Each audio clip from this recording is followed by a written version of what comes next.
શ્રી પ્રતાપ રુદ્ર હનુમાનજી મહારાજના સાનિધ્યમાં અને દત્ત પરંપરામાં પ્રગટેલ તમામ દિવ્ય ચેતનાઓનું પ્રગટ સ્વરૂપ એવા ભગવાન ઔદુંબરની છત્રછાયામાં શ્રી રંગલીલામૃતના પારાયણના માધ્યમથી અવધૂતિ ગંગામાં માનસી સ્નાન કરવા માટે અત્રે ઉપસ્થિત સર્વે ભક્તોના હૃદયમાં બિરાજેલા ગુરુ મહારાજના ચરણમાં પ્રણામ. અધ્યાય 47. બનાસકાંઠા ઉત્તર ગુજરાતમાં જે છે ને જિલ્લો, એમાં સાંજલપુર ગામમાં બેચરદાસ કરીને એક માણસ રહેતા હતા. ભગત સાધુ સંતોની બહુ સેવા કરે. એની પાછળ ઘસાય, શ્રદ્ધાળુ માણસ, ભોળો માણસ. એને ભર જુવાનીમાં ગળા ઉપર ગળાનું કેન્સર થયું. કેન્સરની ગાંઠ ગળાની બહાર ફૂલીને દેખાવા માંડી અને પાકી ગઈને પીડા કરે. લોહી પરવું બધું નીકળે. એટલી ગંધ મારે કોઈ પાસે રહે નહીં. અમદાવાદમાં એના મિત્ર રહે જસવંતભાઈ. જસવંતને જઈને મળ્યો અમદાવાદમાં કે ભાઈ આ છે આવું. સિવિલ હોસ્પિટલમાં એ વખતે તો એનું ઓપરેશન થયું. ગળાની કેન્સરની ગાંઠનું ઓપરેશન થયું ને એ જસવંતભાઈ એને પોતાને ઘેર લઈ આવ્યા. બિચારો મિત્ર ભાવે પર એમથી એની સેવાએ કરી. પણ થોડા દાડામાં ફરીથી ગાંઠ નીકળી એ જ જગ્યાએ. બીજી વખતનું ઓપરેશન થયું. ત્રીજી વખતે ગાંઠ નીકળી. ઘણી વખત છે ને તે આવું થાય છે જ. કેન્સરમાં ઓપરેશન કર્યા પછીથી પણ ફરીથી આ વકરે તો છે જ. બહુ જ જવલ્લે 2-5% કિસ્સામાં જ એ નિર્મૂળ થાય છે ઓપરેશનમાં. બાકી આવા જ બધા કેસ આપણે સાંભળ્યા છે. જસવંતભાઈની પત્ની કંટાળી ગઈ કે આ તારા ભાઈબંધને લાવી રાખ્યો જરા ગંધાય છે ને મારે આ ઘરમાં રહેવું નહીં. પિયર જતી રહી. બેચરબેન થયું કે મારા લીધે મારા મિત્રને આ ત્રાસ થાય કે કેવી રીતના ચાલે. એક દાડો જસવંતભાઈને કહ્યા સિવાય છાનામાના બેચરભાઈ એના ઘરમાંથી બહાર નીકળી ગયા. એ વખતે અમદાવાદમાં એક જે પ્રજાપતિ કરીને રહેતા હતા એ મિત્ર થાય એમના બેચરભાઈના. એને ત્યાં ગયા. વાત કરી કે હવે આ કેન્સર તો આવું છે. પ્રજાપતિ એને દવાખાને લઈ ગયા ફરી. ડૉક્ટરે કીધું કે હવે આને મટે એવું નથી, હવે 3rd સ્ટેજની બહાર નીકળી ગયેલું કેન્સર છે, હવે જેટલું જીવાય એટલું એનું નસીબ, આવું કહી દીધેલું ડૉક્ટરે. એ વખતે પ્રજાપતિએ કીધું હિંમત ના હારીશ. નર્મદા કિનારે નારેશ્વરમાં મારા ગુરુ મહારાજ બિરાજે છે. મસ્ત ફકીર છે. મરદાને બેઠા કરવાની તાકાત છે એમની પાસે. જાય એમના શરણે કહે છે. પેલો કે પણ મારી પાસે હવે અહીંયાથી મારી ઘેર જવાના, સાંજલપુર જવાના એ પૈસા નથી કે નારેશ્વર જવાના એ પૈસા નથી, ખાલી ખમ છું. પ્રજાપતિ વખતે એને 25 રૂપિયા આપ્યા. અમદાવાદથી નારેશ્વર જા મારા ખર્ચે, આવવાના એ પૈસા આપ્યા ને ત્યાં તારી જગ્યાએ જરૂર પડે પણ પૈસા વાપરજે. કદાચ તને સારું ના થાય ને તો ત્યાં જ મરજે, તો કમસે કમ મરણ તો સુધરે. કારણ કે એને બહુ આગળ નીકળી ગયેલું કેન્સર, એટલે બચવાની શક્યતા નહોતી. પ્રજાપતિને જોતાં ખાતરી પડેલી કે આ બચે એવો તો છે જ નહીં. મારે કીધું ત્યાં જાય મરી જવાય ને તો ત્યાં જ મરજે, પણ હવે પાછો ના આવતો. અને બેચરભાઈ પ્રજાપતિ આપેલા પૈસામાંથી ભાડું ખર્ચીને નારેશ્વર આવ્યા. નારેશ્વરના સ્થાનમાં જ્યાં પગ મૂક્યો, વાતાવરણની મન ઉપર એટલી સરસ અસર થઈ. તન મન શાંત થઈ ગયો. વિચારો બધા એકદમ ઓછા થઈ ગયા. એને સાચી અંતરમાંથી કંઈક સારી અનુભૂતિ થઈ પગ મૂકતામાં જ. આને કહેવાય આશ્રમ. આશ્રમમાં ભવ્યતા ના હોય પણ દિવ્યતા હોય. આજકાલના આશ્રમો બધા ભવ્ય થઈ ગયા. એ બધું આલીશાન બધું હોય પણ સાત્વિકતાનું નામ નિશાન ના હોય, દિવ્યતા ના હોય. નારેશ્વરનું સ્થાન દિવ્ય હતું. બાપજીની હાજરી.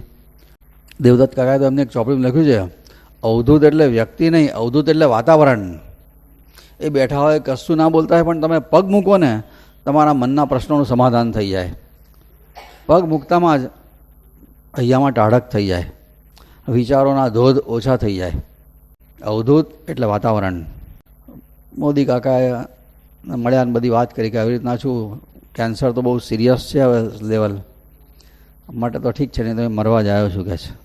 મોદી કાકા ખરેખર સેવાભાવી સાચા અર્થમાં. એક રૂમ એને ફાળવી આપી, લે તું અહીંયા રહે. શેતરંગી ઓશિકો આપ્યું એને, ફાનસ મૂકી આપ્યું, પાણીનું માટલું મૂકી આપ્યું. એને પરવું નીકળે, લોહી નીકળે, એનું ટાઈમ મળે એટલે મોદી કાકા ત્યાં જઈને એને જરા ડ્રેસિંગ કરી આપે. એને સારી રીતે ગરમ પાણીથી નવડાવે, વસ્ત્રો બદલી આપે અને એ રીતે એની માવજત કરતા હતા. બેચરભાઈ જ્યારે નારેશ્વર પહોંચ્યા ત્યારે અન્ન તો એ પહેલાં કાળનું અમદાવાદનું જ બંધ થઈ ગયેલું, પણ દૂધ પણ ઉતરતું બંધ થઈ ગયું હતું ગળામાં. પાણી પણ કોઈક વાર ઉતરે દિવસમાં, કોઈક વાર તો ના ઉતરે, ગાંઠ એટલી વકરી ગયેલી છે. 2-3 દિવસનો ખેલ છે એવું મોદી કાકાને લાગ્યો. પણ એમણે બાપજીને વાત કરી કે બાપજી આવી રીતના એક બેચરદાસ કરીને કોઈ સાંજલપુરથી આવ્યા છે અને સિરિયસ છે, કેન્સર બહુ ભયંકર છે. બાપજી કશું બોલ્યા નહીં. એટલે મોદી કાકાને લાગ્યું કે હવે આ બાપજી કે એમાં સમજી ગયા હશે અંતર્યામી. 3 દિવસ સુધી મોદીએ બેચરભાઈની સેવા કરી. ચોથે દાડે બાપજીએ પૂછ્યું મોદીને, મોદી પેલા કેન્સરવાળા ભાઈને કેવું છે? મોદી કાકા કે બાપજી હવે તો પાણી બિલકુલ ઉતરતું નથી કે છે, એમના દૂતો જ હવે એને જે કરે તે કરે. બાપજીએ કીધું અવધૂતના ધામમાં યમરાજાના દૂતોને અવધૂતની પરવાનગી વગર આવવાનો અધિકાર નથી. બેચરભાઈને લઈ આવો અહીંયા. બાપજી આ વાક્ય બોલે ને તે ખરેખર યમરાજાના યુદ્ધો આવી ના શકે બાપજીની પરમિશન વગર. આપણે આ માજીની જે કાંસ્યની પ્રતિમા ખરી પેલી અર્ધ પ્રતિમા છે શ્રીશૈલ ઉપર, તે લઈને મુંબઈથી રમણલાલ જોશીને એમની આગેવાનીમાં કેટલાક ભક્તો આપણા અવધૂત પરિવારના પાલખીમાં માજીનું એ રૂપ લઈને મુંબઈથી આવતા હતા. સ્થાપના કરવાની હતી શ્રી એ વખત ત્યારે ગુજરાતમાં પ્રવેશ એમનો થયો ને, પછી એ વખતે બાપજી અહીંયાથી સંદેશો મોકલેલો કે તમે બધા જોડે જ રહેજો, તમારી સાથે એક સફેદ પુરુષ ને એક કાળો પુરુષ ચાલી રહ્યો છે. કાળો પુરુષ તમારામાંથી કોઈનો જીવ લેવા માટે તૈયાર થયો છે, પણ સફેદ પુરુષ તમારું રક્ષણ કરે છે, માટે છૂટા પડ્યા ને તો ગયા. અને બધા જોડે જ રહેતા હતા. નારેશ્વરે પાલખી આવી ત્યારે બાપજીનું સ્વાગત કરવા માટે ઘાટ ઉપર ગયા હતા. સામેથી વેડુ ગામથી એ લોકો આવ્યા હતા પનઈમાં બહેન. પછી ધામધૂમથી વાતે ગાતે ડંકા નિશાન હાથે માજીનું સ્વાગત થયું. પછી સ્થાનમાં આવ્યા, પછી બધા બાપજીને પગે લાગીને બેઠા. ત્યારે બાપજીએ કીધું તમે ભૂલે ચૂકે મારી પરવાનગી વગર આ સ્થાનનું છેડું છોડીને બહાર જતા નહીં.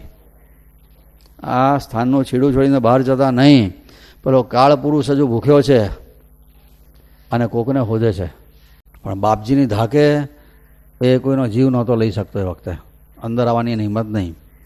પણ એ મંડળીમાં છે ને એક બહાર ગયા, એટેક આવ્યો અને મરી ગયો. એ બાપજીના વાતની ખબર પડી અને બાપજી એટલા બધા ગુસ્સે થયા હતા એ વખતે. હવે એને શાંત કરીને પહેલાં પાછો મોકલી દેવાના જ હતા એ બાપજી, અને પછી બધા હેમખેમ ઘેર જઈ શકત પણ ખરા. એ વખતે બાપજી બહુ ગુસ્સે થયા હતા, બહાર ગયો ને એના ઉપર. પણ બાપજીને આટલો વિશ્વાસ હતો અવધૂત હોય ત્યાં યમરાજાની તાકાત નથી. આવે દિવેરમાં પેલા કયા ભગત, પેલા સીતાભાઈ સિરિયસ હતા તે વખતે બાપજીએ કીધેલું ને, સીતાભાઈ ભલે સિરિયસ હોય, સ્વામિનારાયણના ભગત, પણ જ્યાં સુધી અવધૂત અહીંયા છે ત્યાં સુધી યમરાજાની તાકાત નથી સીતાભાઈને લઈ જાય. એ રીતના અહીંયા લોહાણા બિલ્ડિંગના ટ્રસ્ટી ભવાની શંકર શાસ્ત્રી, જેમણે આ શાંતમ યોગીન્દ્ર વર્યામ શ્લોક લખ્યો છે, તે સિરિયસ થઈ ગયેલા. અને પછી બાપજીને ખબર પડી. બાપજીભાઈ ત્યાંથી એમને ત્યાં ગયા હતા ભવાની શંકર શાસ્ત્રીની ખબર જોવા માટે. એ વખતે ભવાની શંકરે પથારીમાં હુતા સિરિયસ થઈ ગયેલા, એમને એટેક આવેલો છે. હુતા કીધું કે બાપજી હવે તો મારે યમરાજાની ચિઠ્ઠી ફાટી ગઈ છે. ત્યારે બાપજી બોલ્યા યમરાજાની ચિઠ્ઠી ફાટી હશે પણ હજુ અવધૂતની ચિઠ્ઠી ફાટી નથી. જ્યાં સુધી અવધૂતની ચિઠ્ઠી ફાટે નહીં ત્યાં સુધી યમરાજા તમને નહીં લઈ જાય. અને ખરેખર પછી એ અડધા ફરતા થઈ ગયેલા, સ્વસ્થ થયા, ઘણો વખત રહ્યા. પછી બીજી વખત ફરીથી એ સિરિયસ થયા, ત્યાર પછી તે ગયા હતા. વચ્ચે ઘણા વર્ષો એ જીવેલા. બાપજીને આટલો એક વિશ્વાસ હતો, ના આવી શકે બાપજીની હાજરીમાં શરીર ના છૂટી ના શકે. નારાયણભાઈ અને રૂકમાંબા બે જનું શરીર બાપજીની હાજરીમાં શાંત થયું છે, બાકી બીજા કોઈનું નહીં. અને બુચિયાનું, હા બુચિયો એ ખરો, પાછો નસીબદાર તો ખરો. એ બોલાવે એમને. બાપજીએ કીધું. બેચરભાઈને બાપજીની પાસે લાયા. બેચરભાઈની આંખમાંથી આંસુ નીકળતા હતા. બાપજીના દર્શન કર્યા, બે હાથ જોડ્યા. જો શું થયું છે? બાપજી હવે પીડા અતિશય થાય છે અને હવે આ ભગવાન આ શરીર છોડાવે તો સારું, હવે સહન નથી થતું કે છે, કે બહુ દુઃખી થવું છું કે છે, કે હવે આ શરીર છૂટે તો સારું. બાપજીએ કીધું અરે બેચરભાઈ મરવાની વાત કેમ કરો છો? આવું તમારે ઘણું જીવવાનું છે અને ઘણી ભક્તિ કરવાની છે. છેલ્લા સ્ટેજના દર્દીના માટે બાપજી બોલ્યા છે, એવું તમારે ઘણું જીવવાનું છે ને ઘણી ભક્તિ કરવાની છે. અને પછીથી એ વખતે બાપજીએ કીધું કે જુઓ, મોદીને કીધું કે આના માટે છે ને પાર્થેશ્વર જે થાય છે નાના નાના મહાદેવ બનાવવામાં આવે, એમને સંધ્યાકાળે વિસર્જન કરવામાં આવે. તો એ વિસર્જન નર્મદાજીમાં થાય સૂર્યાસ્ત સમયે. સવારે બનાવવામાં આવે ને સાંજે વિસર્જન. એને પાર્થેશ્વર કહેવાય. તે પાર્થેશ્વરની જે માટી હોય કાળી ચીકણી એ લેવાની, મલમલના કાપડમાં એને અંદર મૂકવાની, આજુબાજુ એની ગાદી બનાવવાની માટીની, કાળી માટીની. એમને જ્યાં કેન્સરનો ભાગ જે છે ઓપરેશન થયું છે ત્યાં માટીની ગાદી મૂકવાની, અને સુકાઈ જાય એટલે બીજી ગાદી મૂકવાની, ફરી પાછી પેલી સુકાય એટલે પેલી મૂકવાની, ભીની કરીને આવી રીતના મૂક્યા કરવાની. જાઓ, હું તમને બોલાવું ને ત્યારે જ હવે આવજો. બાપજી હું બોલાવું ને તો જ આવજો, અહીંયા ત્યાં સુધી આવવાનું નહીં. મોદી અમને પાછા એની રૂમમાં લઈ ગયા અને મોદીએ વ્યવસ્થા કરી દીધી. બરાબર માટીની ગાદી તૈયાર થઈ જાય, વારા ફરતી એમના ગળા પર મુકાયા જ કરે. 2-3 પાટા મુકાયા હશે ને ત્યાં તો એમને એ દિવસે રાત્રે ઘસઘસાટ ઊંઘ આવી પહેલી વાર. કેટલા દિવસો પછી ઊંઘ આવી, શરીરમાં તરાક સ્ફૂર્તિનો સંચાર થયો હોય એવું લાગ્યું. અને પછી તો એમને શ્રદ્ધા બેઠી કે ના, પાટાથી મને કંઈક સારું લાગે છે. લાઈ બળતી હતી તો ઓછી થઈ, ઘટકા ભરતા હતા ઓછા થયા. પછી તો ધીમે ધીમે માટીની ગાદીઓ મુકાતી જ જાય, અને પછીથી તો ગળામાં દુખાવો હતો તે ઓછો થયો. પાણી ઉતરતું શરૂ થયું, પછી દૂધ ઉતરતું શરૂ થયું. 8 દિવસ પછીથી તો બેચરભાઈએ ઢીલી ખીચડી અને છાશ ખાધી. 11 દિવસ પછી તો કેન્સરનું કાણું જે હતું ઘા ગુમ થઈ ગયું. એ કાણું પછીથી તો એ ખીચડી ખાતા થયા. નદીએ ચાલીને નાહી આવ્યા પણ ખરા બેચરભાઈ. અને પછીથી તો રોજ નર્મદાએ જતા થાય. પેલું કાણું તો કઈ ગયું તે ખબર જ નહીં, બધું દવાખાને ગયું ને બધું ઓલ રાઈટ. 18મા દિવસે બાપજીએ કીધું, મોદીને પૂછ્યું, મોદી પેલા બેચરભાઈને કેવું છે? મોદી કહે કે બાપજી બહુ જ સારું છે એમને, કે અને કેન્સર કેન્સલ થઈ ગયું, કેન્સર પોતે જ કહે છે. બાપજી કે બોલાવો એમને. અને બેચરભાઈ તો નાચતા ને કૂદતા પ્રસાદ હાર ફૂલ બધું લઈને ગયા અને બાપજીના ચરણમાં અર્પણ કરતા તો આળોટવા માંડ્યા. ગુરુ મહારાજ, તમે મને નવું જીવન આપ્યું, હું તો મરી ગયો હતો, તમારી કૃપાથી નવું જીવન મળ્યું છે. બાપજી કે મારી કઈ કૃપા આવી આમાં? નર્મદાની માટી અને તમારી શ્રદ્ધા, આમાં હું તો વચ્ચે આવ્યો જ નહીં કહે છે. કે બાપજી તો તમે કરો છો બધું, તમે અને આઘારો છો. કરતે હો તુમ ગુરુજી, નામ બીજાનું થાય છે. તમારી શ્રદ્ધા અને નર્મદાના જળથી, નર્મદાની માટીથી તમને સારું થયું છે કે છે. પછી તો બાપજીએ કીધું હવે તમે 1-2 મહિને અહીંયા રહો, અને પછીથી જરા કચાશ હોય તે પણ નીકળી જાય પછી અહીંયાથી જજો. અને બેચરી પછી ત્યાં આગળ રહ્યા હતા 2 મહિના. સ્થાનની ખૂબ સેવા કરી 2 મહિના. અને પછીથી 2 મહિના પછીથી બાપજીએ કીધું કે જુઓ તમારા 2 મહિના થઈ ગયા, હવે તમારા શરીરમાં કેન્સરનો એક પણ જંતુ રહ્યો નથી, હવે તમે જાઓ. બેચરભાઈ કે ના બાપજી, હવે મારે જવું જ નથી, હું તો મરવા માટે જ આવ્યો હતો, મારું કોઈ છે નહીં, હવે અહીંયા જ રહીશ. સ્થાનની સેવા કરતાં કરતાં જ મારું બાકીનું જીવન પૂરું કરવું છે કે. બાપજી કે તમારી ભાવના તો બહુ સારી છે, પણ તમારા માથે દેવું છે એનું શું? અમદાવાદના મિત્રના પાસેથી તમે 5,000 લીધા હતા ટ્રીટમેન્ટ માટે અત્યાર સુધીમાં, એ દેવું ચૂકતે કર્યા વગર ભગવાનના ધામમાં ના જવાય. બેચરભાઈ કે પણ બાપજી હવે હું કઈ કમાણી કરવા જાઉં, નોકરી ધંધો કોણ મને હાલવાનું હતું કહે છે. બાપજી કે અમદાવાદ જાઓ તો ખરા, નોકરીએ મળશે ને દેવું ચૂકતે થશે. બાપજીને આજ્ઞા થઈ. બેચરભાઈએ નારેશ્વર છોડીને અમદાવાદ આવ્યા અને ખરેખર ચીનુભાઈ શેઠ કરીને વખતે હશે એમની સાથે મુલાકાત થઈ, નોકરી પણ મળી. અને નોકરી કરીને બેચરભાઈએ બધું દેવું ચૂકતે કરી દીધું. અને પછીથી ઋણમુક્ત થયા પછી બાપજીના આશીર્વાદ લઈને એમણે ગિરનારની યાત્રા પણ કરેલી, પરિક્રમાના ઉપર પણ દર્શન કરેલા એમણે. અને પછી સિદ્ધપુરમાં સરસ્વતી નદીના કિનારે પોતે રહ્યા હતા. 96 વર્ષે પછીથી ગયા, 96-97 વર્ષે જુવાનીમાં કેન્સર થયું હતું એમને. આ ગ્રંથ લખાયો ને રંગલીલામત બહાર પડ્યું ત્યારે હયાત હતા. અને ગોવિંદ કાકા એમને પૂછીને આ બધી વાતો લખેલી છે. કોઈ એમને પૂછે બેચરભાઈ તમારું કેન્સર કેવી રીતના મટ્યું, અને એમની આંખમાં આંસુ આવી જાય. ખૂબ ગદગદિત સ્વરે બાપજીની બધી વાતો કરે. પોરના ચંદુલાલ હતા. એમને એવું કંઈક પ્રોબ્લેમ એવો થયો કે એમને ટેસ્ટ ખલાસ થઈ ગયો, અને કંઈ પણ ખાય ને એટલે પેટમાં બહુ ગડગડાટ થાય. એવો ગડગડાટ થાય કે અનાજનો છેલ્લો દાણો પચીને એ ના નીકળે ત્યાં સુધી એમને પારાવાર એવી ના થાય. પેટ પીડ, પેલી પેટ પીડથી તારો વિપરાયની કથા છે ને એવી જ આની કથા હતી. પણ આને થોડુંક વધારો પણ હતો. વધારો એવો કે એને ટેસ્ટ ખલાસ થઈ ગયેલો. કોરોનામાં કેટલાકના ટેસ્ટ જતા રહેલા ખબર છે ને, જીભના સ્વાદ જતા રહેલા કોરોનામાં. આ મીઠું ફાંકે ને તો એને ખારું ના લાગે, ખાંડ ફાંકે તો ગળી ના લાગે, અને મરચાંની મૂઠો ફાંકી જાય ને તો એને તીખું ના લાગે. ટેસ્ટ પ્રૂફ થઈ ગયેલો આ માણસ. દવા દારૂ વૈદ કરવા છતાં ફેર નહોતો પડતો. પછીથી તો બહુ નિરાશ થઈ ગયેલો પોતાની તબિયતથી. આંખો ઉડી ઉતરી ગઈ, ખાવાનું આવું થઈ ગયેલું એટલે અશક્તિ બોવાઈ ગયેલી. અને ઘરમાં પડે પડે વિચાર કરે કે હું તો મરીશ, પણ હવે આ મારા કુટુંબનું શું થશે ને આમ તેમ બધા વિચારો કરતો. તે વખતે ને અચાનક દિવાલ ઉપર જાણે કે બાપજીની છબીનો ભાસ થયો, અને જાણે એને એવું કહી રહ્યા હતા, હું બેઠો છું ને એની ચિંતા કરે છે, આવો એને ભાસ થયો. અને હવાર પડીને એને હિંમત આવી ગઈ કે મારા ગુરુ મહારાજ બેઠા તો મારે શું કરવા ગભરાવાની જરૂર, નારેશ્વર જવું જોઈએ. અને બીજા દિવસ પછી નારેશ્વર ગયો, સ્નાન કર્યું અને દર્શન કરવા માટે ગયો. તારે કોઈ કીધું કે બાપજી તો અહીંયા નથી, ભાભી તો સુરા સાંભળ ગયા છે, નારેશ્વરમાં નથી. ચંદુલાલને તો બાપજીને મળવાની તાલાવેલી, તે પાછો નારેશ્વરથી ઉપડે સુરા સાંભળ ગયો. દંડવત પ્રણામ કરીને બધી પોતાની કથા ગદગદિત સ્વરથી કીધી. બાપજી, હવે તમારા સિવાય કોઈ બચાવનાર નથી. બાપજી કીધું, ચંદુલાલ તમને કશું નથી થયું, એમાં ગભરાઈ કેમ આટલા ગયા કે છે કે હવે કાલથી તમે રોજ જે સવારે ઉઠો તો નળના કોઠે પાસેર પાણી લેવાનું, એમાં એક લીંબુ નીચવી દેવાનું અને પી જવાનું ગરમ પાણીમાં, ઉષ્ણોદકમાં. 2-3 કલાક સુધી એના ઉપર કશું લેવાનું નહીં, ચા કોફી કંઈ જ નહીં. 1 અઠવાડિયું કરો, જાઓ ગુરુ મહારાજ કૃપા કરશે.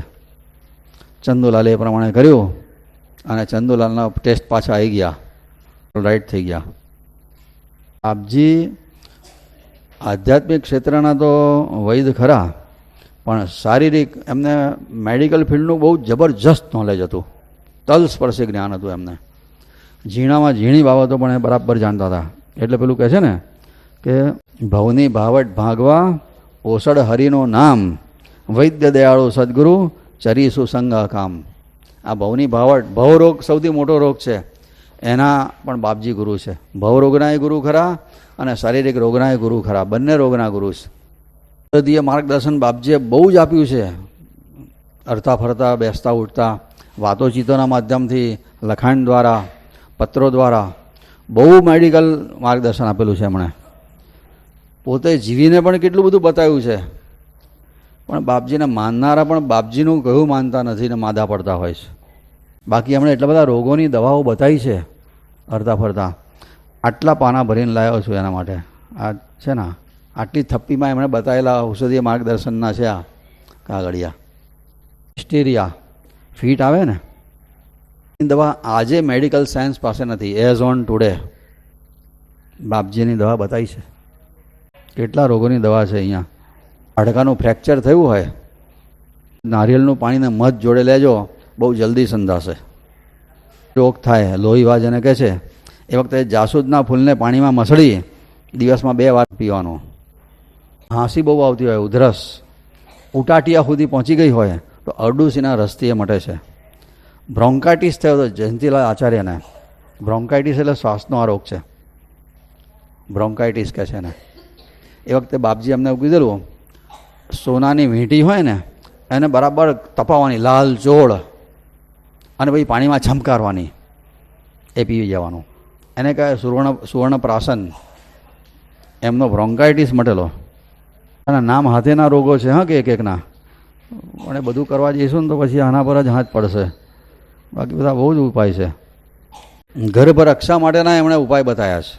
રમણલાલ જોશીના પત્ની પ્રેગ્નન્ટ હતા અને એમને કીધેલું કે 1 ચમચો મોટો ભરીને બાવળની પત્તી સવારે અને રાત્રે ચાવી જવાની, ઉપર અડધો ગ્લાસ પાણી પી જવાનું, સર્વ સૌખ્યકર સ્તોત્રનો પાઠ કરવાનો, 7 કાળી દ્રાક્ષ પાણીમાં પલાળી મસળીને સવારે પી જવાની, ગર્ભપાલ રસની ગોળી 2 લેવાની.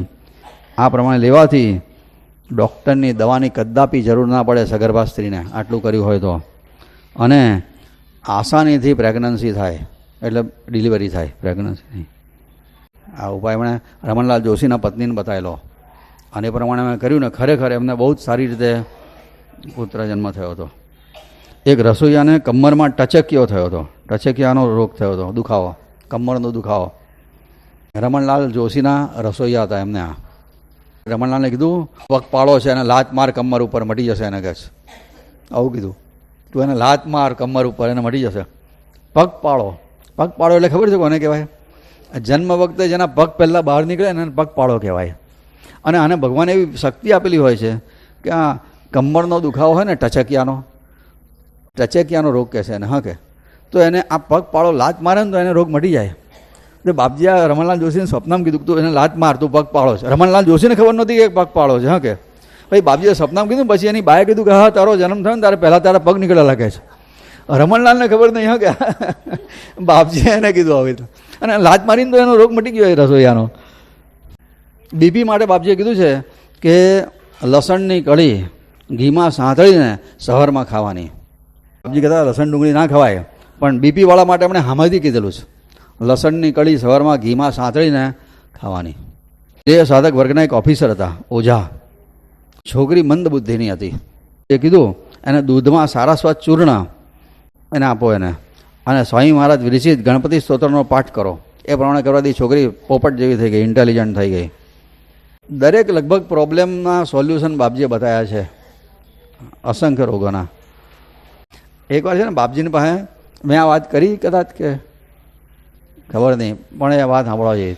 એકવાર ધીરુ કાકાના મિસિસ ઇન્દુ કાકી એ ત્યાં બાપજીની પાસે બેઠેલા, દેવદત્ત કાકા બેઠેલા, ધીરુ કાકા બેઠેલા.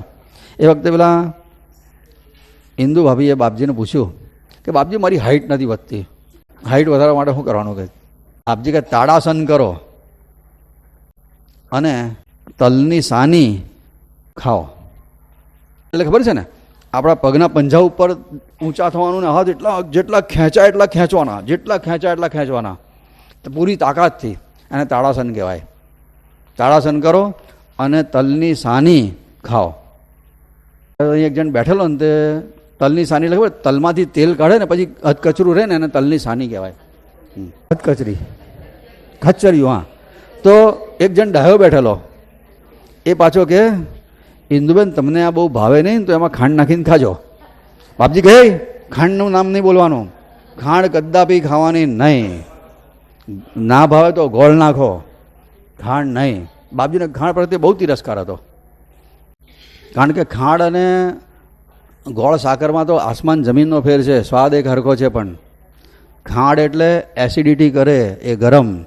જ્યારે પેલી ખડી સાકર એ ઠંડી અને શરીરમાં ઠંડક કરે.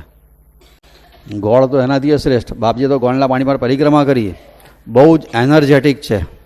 એક જમાનો હતો આપણી ઘરે કોઈ બહારથી આવે ને તો એને ગોળનું ઢેફું આપતા હતા, એને પાણી આપે છે.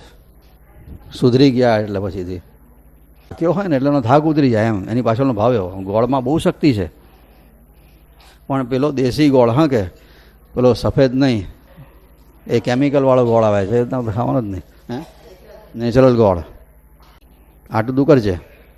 પછીથી એ વખતે બીજા એક જણ બેઠેલા ને તો અહીંયા એણે કીધું દેવદત્ત આ બધું યાદ રાખીને તું હવું કરજે, તું હવું બટકો જ છે કે. બાપજી કે ના, હા આપણે કે લાંબા નથી થવું. દેવદત્તભાઈને કે આપણે કે લાંબા થવાની શું જરૂર છે, આપણે તારે કંઈ હાઇટ બાઇટ વધારવાની જરૂર નથી. વામનજી મહારાજ બટકા જ હતા, 3 પગલામાં આખું 3 લોક પાપી લીધા કે છે કે એમણે. અને તને ખબર છે બટકા જગતમાં બહુ મોટા કામ કરી ગયા છે કે છે. બાપજી આવું રહ્યા, તારે હાઇટ ઇન્દુબેનને હાઇટ વધારવાનો ઉપાય બતાવો ને એમને કીધું તારે હાઇટ વધારવાની નહીં. દરેકની પ્રકૃતિ પ્રમાણે ઉપાય બતાવતા હતા. જરૂર છે ને આને જરૂર નથી. હવે અંતરયામીને ખબર હશે આને કેમ જરૂર છે ને આને કેમ નથી થતો, પણ પેલા ના પાડી દીધેલી આવી વખતે.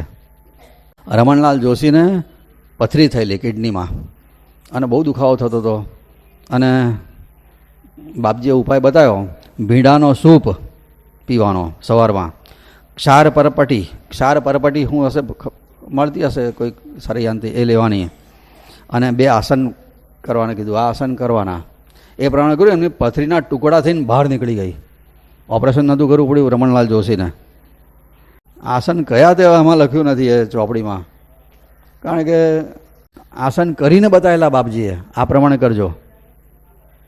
ચોપડી મારી પાસે જ છે પણ એમાં આટલું જ લખ્યું છે, રંગનો સથવારો. રમણલાલ જોશી એના લેખક છે. પછી આ વાત કરીને કાલે કે હરિભાઈને પેરાલિસિસ થયેલો. બાપજી કીધું લસણની 5 કળી ઘીમાં સાંતળીને ખાઈ જવાની અને વધેલું ઘી એની માલિશ કરવાની જ્યાં પેરાલિસિસ થયો હોય ત્યાં. અને હરિભાઈનો પેરાલિસિસ મટેલો. અબુ મિયાના પત્નીને તો એમને પણ પેરાલિસિસ થયો. અમીના બીબી એને પણ પેરાલિસિસ થયેલો.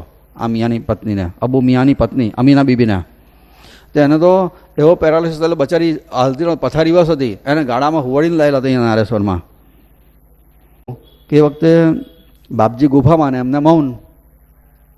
મોદી કાકાને વાત કરી કે મોદી આ આવી રીતનું છે. મોદી કાકા પેલા નરપતસિંહ પાસે ગયા. આ નરપત કંઈ દવા બવા હોય તો આને આપને આવ્યા છે, તો હવે આ બાપજી તો બોલવાના નહીં હવે મહિના સુધી. કંઈક એને દવા હોય તો નરપતસિંહ કે કશું જ નહીં અહીંયા અત્યારે કોઈ. આને પેરાલિસિસની દવા મને શું ખબર પડે કે આપણે તો સામાન્ય આ સુદર્શન ને આ ક્રોસિન બોસિન બધી રાખતા હોય એવી પ્રાઇમરી દવા રાખતા હતા. જેમાં પેલું રૂકમાંબા ઔષધાલય ચલાવતા હતા ને તે વખતે, બીજું કંઈ છે નહીં. નરપતસિંહ કે સારું, તો ડિસ્ટિલ વોટરનું ઇન્જેક્શન તૈયાર કર્યું. તો ગુરુદેવ દત્ત, તો પેલા તો ગુરુદેવ દત્ત કહીને એને ઘોંચ્યું અને ખરેખર એને ગાળામાં લાવ્યા ને તો ચાલતી ઘેર ગઈ. આ ગુરુદેવ દત્તમાં બહુ શક્તિ છે. હા, કે દવા આપણે ઘેર લઈએ ને કંઈ પણ તો ગુરુદેવ દત્ત આ લઈને લેવાની. અને બીજું તુજવેણ દત્તા મજકોણ તારી, આ બોલીને દવા લેવાની, અસર સારી થાય. પગે ચાલીને ઘેર ગયેલી, ગાળામાં હુવાડીને લાયેલા, પથારી વસ હતી અને પેરાલિસિસ મટી ગયો એક જ ગુરુદેવ દત્ત ડિસ્ટિલ વોટરનું ઇન્જેક્શન. હા, કે પણ પેલીને એવું લાગ્યું કે આ તો બાપજીના ભગત છે ને એટલે એમણે બાપજીએ કીધું હશે ને એવું મને ઇન્જેક્શન માર્યું છે. અને બાપજીના કહેવા પ્રમાણે માર્યું. એની શ્રદ્ધા કામ કરી ગઈ એ વખતે. અછાલિયાના અંબાલાલ રાવની દીકરીને ઈલા, એને પગે કોઢ થયેલો. આ અંબાલાલ ખરા ને રાવ, એ બાપજીના અઠંગ ભક્ત હતા. હા, અછાલિયાના. એકવાર તો એવું થયું હતું કે નારેશ્વરમાં હતા અને પછી લીમડા નીચે બાપજી બેઠેલા હતા. અહીંયા બધા બેઠેલા હતા, એ બેઠેલા. પછીથી ઊભા થયા એટલે બાપજીની જોડે જોડે ચાલવા માંડ્યા. બાપજી માજીની કુટીર તરફ જતા હતા. તો જતી વખતે અત્યારે માજીનું સ્વરૂપ છે ને જ્યાં એ જગ્યા, એટલે બાપજી બોલ્યા અંબાલાલ ઉભા રહો ને. અંબાલાલ ઉભા રહ્યા અને બાપજી તો પછી માજીની કુટીરમાં ગયા. કંઈક કામ હશે એટલે બાપજી કીધું હશે ઉભા રહો ને. બાપજી અંદર ગયા, બેઠા, માજીની જોડે અલકમલકની ઘણીવાર વાતો કરી, જમ્યા, ઊભા થઈને પાછી વાતો કરી, જમ્યા પછી અને પછીથી પાટલા બાયણેથી શાંતિનિકેતનમાં જતા રહ્યા. અંબાલાલ રાવ તો ત્યાં ઊભેલા ત્યાં જ ઊભા જ રહ્યા, આમ પૂતળાની જેમ, જાણે ખેતરમાં પેલો ચાળીઓ ઊભો રાખ્યો એવી રીતના, હાલે જ નહીં, ત્યાંથી ઊભા જ રહ્યા. બધા કહેલા ભાઈ બાપજી તો ગયા હવે શાંતિનિકેતનમાં જઈને હોઈ ગયા હો. ના કહે મને બાપજીએ કીધું છે અહીં ઊભા રહેવાનું એટલે હું હટું નહીં ખસું કે છે અહીંયાથી. ત્યાં જ ઊભા રહ્યા, ખાવાય ના ગયા કશું જ નહીં. પછી બાપજી તો બપોર પછીથી ત્યાં જાગ્યા, 2:30 વાગ્યા પછી સ્નાન કર્યું ને લીમડા નીચે બેઠા. પણ આ ત્યાંથી હટે જ નહીં, ખરો ભગત. પછીથી બાપજી જ્યારે 4 વાગે માજીને કુટીર તરફ આવતા ત્યારે જોયું તો અંબાલાલ તો તડકામાં ઊભેલા. બાપજી કહે તમે કેમ અહીંયા ઊભા રહ્યા? અંબાલાલ કે તમે કીધેલું ને એટલે હું ઊભો રહ્યો છું કે છે અહીંયા કહે છે. બાપજી કહે ધન્ય છે તને કહે છે કે ભાઈ તું ખરેખરો, પણ અવધૂતનું વચન એટલે બરાબર જાનના ભોગે પણ પાડવાનું. અને પછીથી એમણે બહુ સેવા કરેલી, સ્થાનની પણ ઘણી બધી.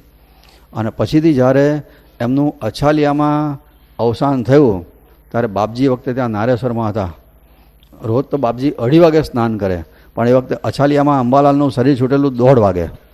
અને બાપજી અહીંયા આગળ ઊભા થઈને 1:30 વાગે માજીની પાછળની ચોકડીમાં ગયા, પાણી કાઢીને નવા બેઠા.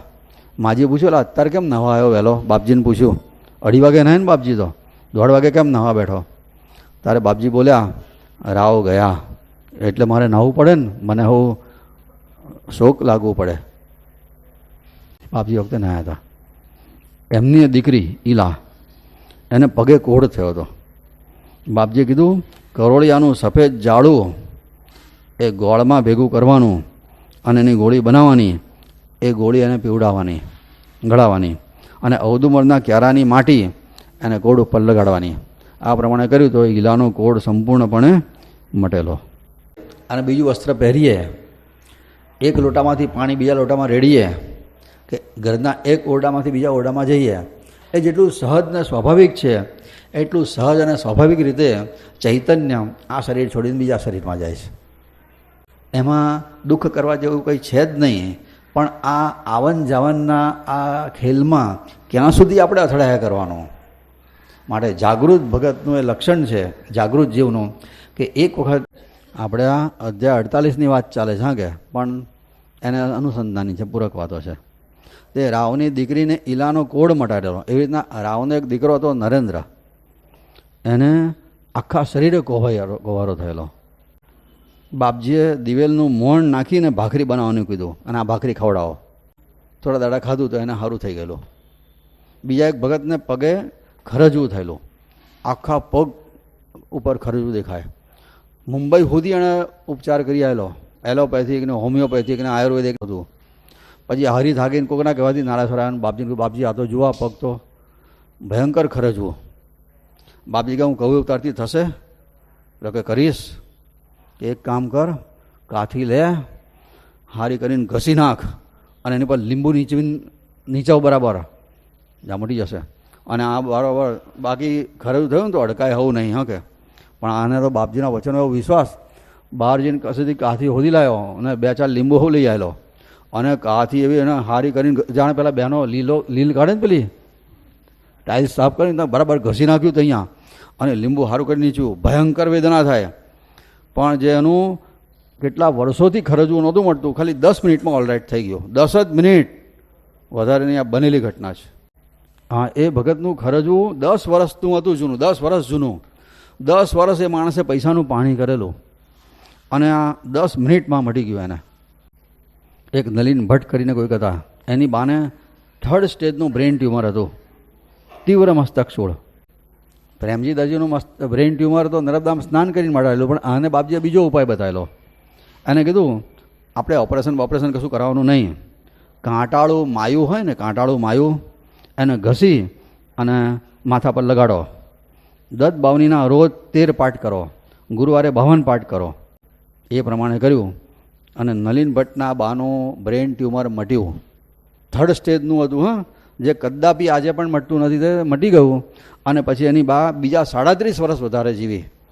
37 વર્ષ પછી એકવાર એવું થયું કે બાપજી બેઠેલા ને બધા ભક્તો જોડે વાતો ચાલતી હતી, વાતમાંથી વાત નીકળી. ત્યારે બાપજી એવું બોલ્યા, ગંગા જળ તો અમૃત છે પણ નર્મદા જળ તો ઔષધ છે. રોગ મટાડવાની શક્તિ નર્મદા જળમાં છે, રોગો મટાડવાની, આવું બોલ્યા બાપજી.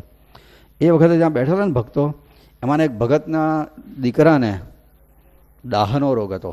આખા શરીરમાં લહાય બળે, એટલી બધી લહાય બળે તો એણે જેટલી ટ્રીટમેન્ટ કરે, એલોપેથિકની કરે કે હોમિયોપેથિક કરે કે આયુર્વેદિક જે કરે, ટ્રીટમેન્ટ ચાલુ હોય ને તારે રાહત, જ્યાં ટ્રીટમેન્ટ બંધ થઈ કે ફરી પાછું દાહનો રોગ એનો એ ચાલુ થઈ જાય.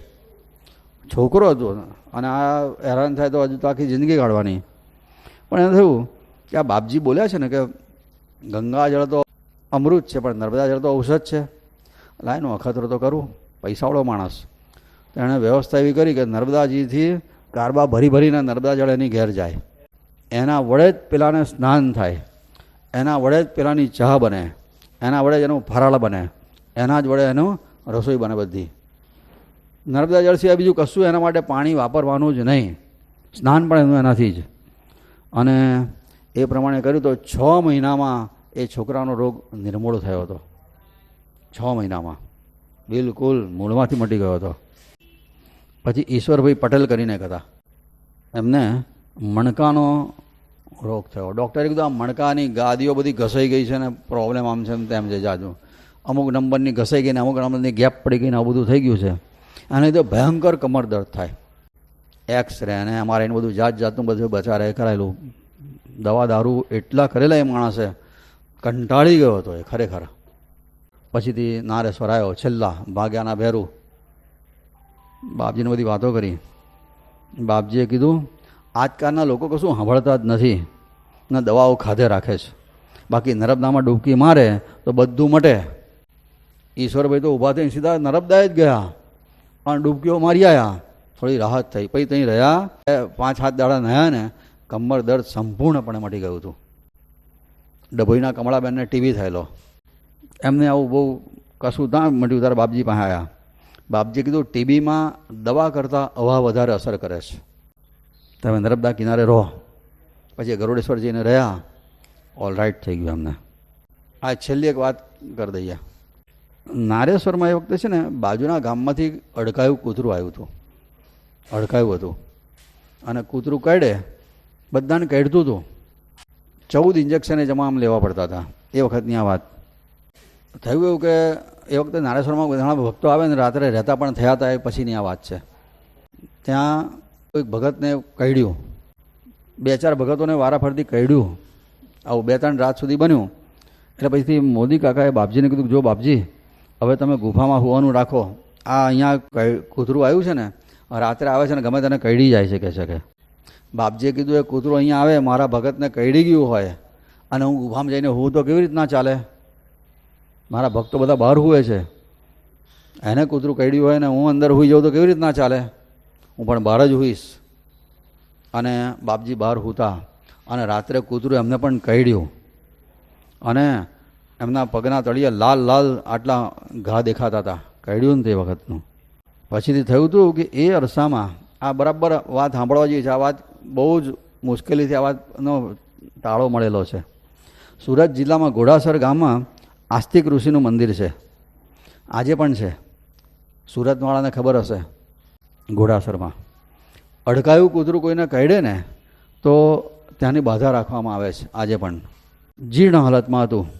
બાપજી કહે જીર્ણોદ્ધાર કરો એનો અને મૂર્તિ સ્થાપના કરો, પૂજનની વ્યવસ્થા કરો, ગામના લોકોની જવાબદારી છે. ટ્રસ્ટીઓએ કીધું પૈસાની બહુ તકલીફ છે, કેવી રીતના જીર્ણોદ્ધાર કરીએ? બાપજી કહે શરૂ તો કરો, બધું થઈ રહેશે, દેવનું કામ દેવ કરશે. પછી જીર્ણોદ્ધાર થયો અને એ લોકોએ બાપજીને આ જગ્યાએ આવવાનું આમંત્રણ આપ્યું. અડકાયું કૂતરું કઈડે તો જે મંદિરની બાધા રાખવામાં આવે છે મંદિરમાં ટ્રસ્ટીઓએ આમંત્રણ આપ્યું કે બાપજી તમે અહીંયા આવો.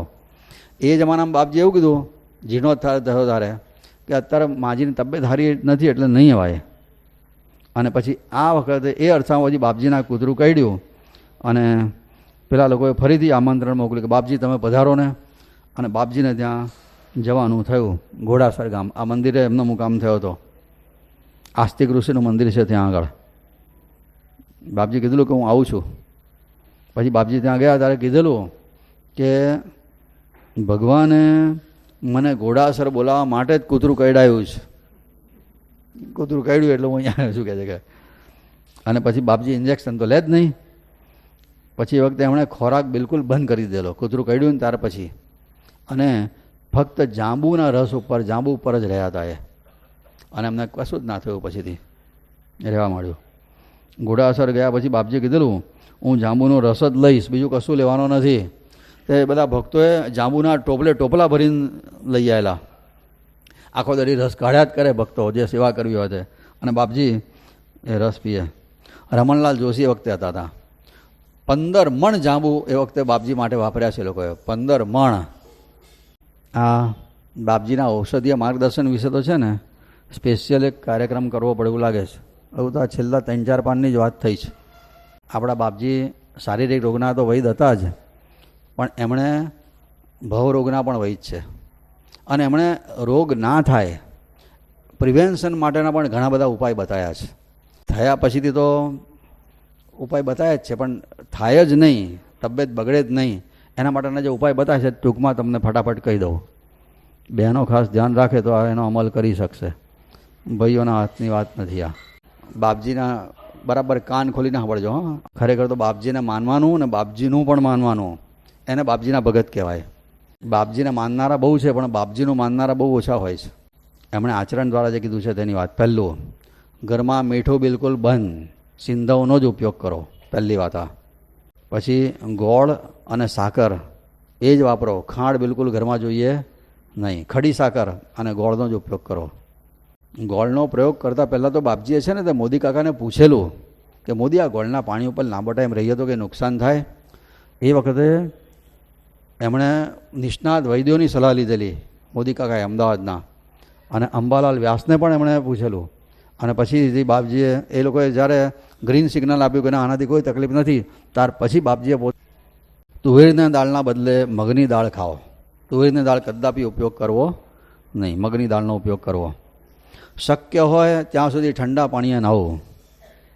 શરીર સાથ આપે તો ભૂમિ સહન કરવું. ઊંડા શ્વાસ રોજ જે લેવા. સહેલા આસન અને સૂર્ય નમસ્કાર બધાએ કરવા, એમની આજ્ઞા છે. યૌગિક પ્રાણાયામ, આહાર વિહારનો સંયમ ના હોય એનાથી થાય નહીં. પણ કપાલભાતિ છે, ઓમકાર છે, અનુલોમ વિલોમ છે, ઉજ્જાઈ છે, ભસ્ત્રિકા છે, એ બધા આપણાથી થાય. બુદ્ધિ વધારવી હોય તો શીર્ષાસન કરવું. શીર્ષાસન કરનારના વાળ 100 વર્ષ સુધી કાળા રહે છે. રાત્રિ ભોજનનો ત્યાગ કરવો, આવું લખ્યું છે. પછી બાપજી વખતે બોલેલા, પશુ પક્ષીઓ માપસર ખાય છે અને રાત્રે ખાતા નથી, એટલે મોટે ભાગે માદા પડતા નથી. આટલા બધા દવાખાના માણસોના છે, પશુ પક્ષીઓના દવાખાના છે જ નહીં. કોઈક જગ્યાએ ઢોરના દવાખાના હોય છે, પણ એ પણ જવલ લે. મોટે ભાગે એ લોકો માદા પડતા નથી. એના કારણ છે કે પક્ષીઓ માપસર ખાય છે અને રાત્રિ પછી ખાતા નથી, એટલે અંધારું થયા પછી ખાતા નથી. જૈનોમાં છે ને રાત્રિ ભોજનનો નિષેધ. અથંગ જૈન હોય ને તે રાત્રિ અંધારું થતાં પહેલાં જમી લે. એક આ કે પેલી રીતના સંજયભાઈના કાનમાં જે દુખાવો હતો તે બીડીની ફૂંક કહેવાય એને. બીડીની ફૂંકથી તો થોડોક મટ્યો, નર્મદા સ્થાનથી પૂરો મટ્યો. અને આ શિવપ્રસાદ દવે, ડૉક્ટર શિવભાઈ દવે, એમનો લિવર સોરાયસિસનો રોગ કુંવાર પાઠું ખાવાથી સંપૂર્ણપણે મટેલો. બાપજી આટલું તો ઔષધીય માર્ગ જ્ઞાન હોવા છતાંય છે ને, જાણવા માટે તત્પરતા પણ એમની એટલી ખરી પાછી. પોરમાં એમનો મુકામ હતો એ વખતે, ત્યારે એવું થયું કે એમના નખ વધી ગયા હતા. એટલે ગોવિંદ કાકા કીધું, બાપજી આપણે તમારા નખ વધી ગયા છે, આપણે કાપી લઈએ, હું નેલ કટર લઈ આવું. બાપજી કે ગોવિંદ નખ બહુ વધી જાય, ગયા અઠવાડિયે તો કાપ્યા છે, થોડા દાડા પહેલાંના ફરી કાપવાના થયા. ગોવિંદ કાકા બોલ્યા, બાપજી જે બહુ તંદુરસ્ત હોય ને એના નખ અને વાળ બહુ જલ્દી વધે. બાપજી કે ગોવિંદ તું આ કઈથી જાણી લાવ્યો? એમની પાસે બોલવું હોય ને કંઈ પણ તો બરાબર વિચારીને બોલવું પડે, પાકી કન્ફર્મ હોય ને તો જ 100%.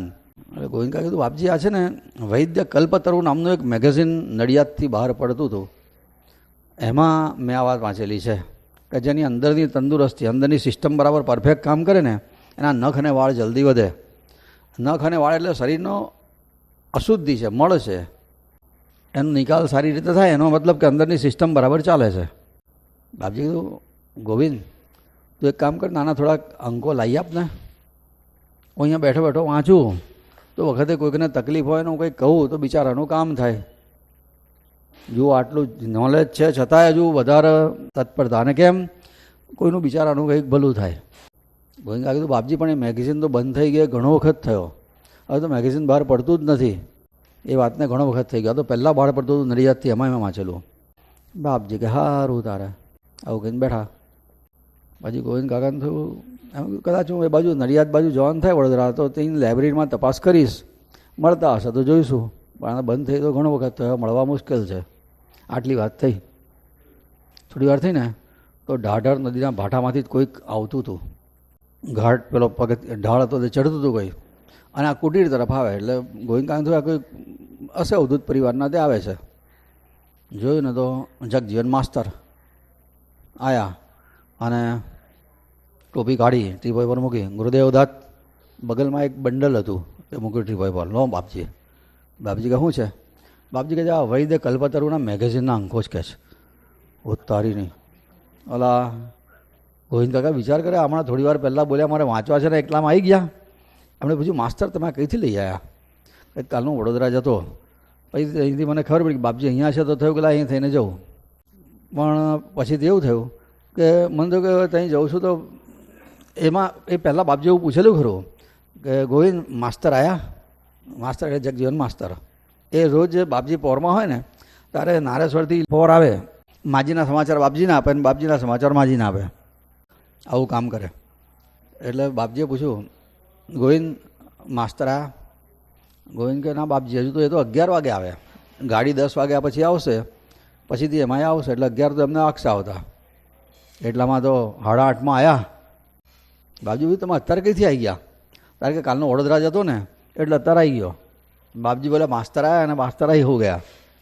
પછી ગોવિંદ કાકાએ પૂછ્યું, આ તો આ મેગેઝિન કઈથી લઈ આવ્યા? કે કારણ કે કાલ વડોદરામાં હતો, ભાઈ અહીંયાથી બાપજીને મળીને નારેશ્વર જવાનો હતો, તો થયું કે બાપજીથી બેઠા હશે તો એમનો ટાઈમ પાસ થાય એના માટે આ મેગેઝિન લેતો જવું.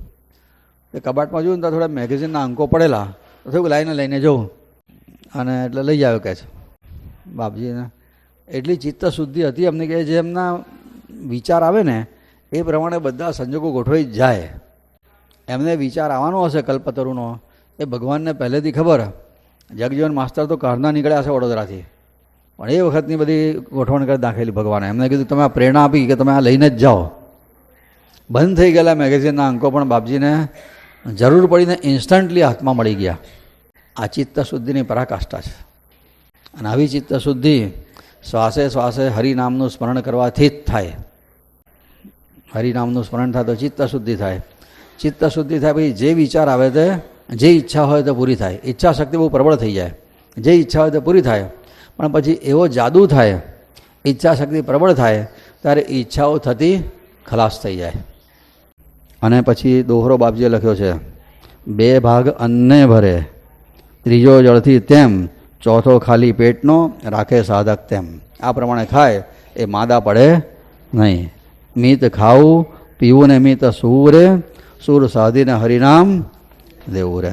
અવધૂત ચિંતન શ્રી ગુરુદેવ શ્રી પ્રતાપ રુદ્ર હનુમાન કી જય.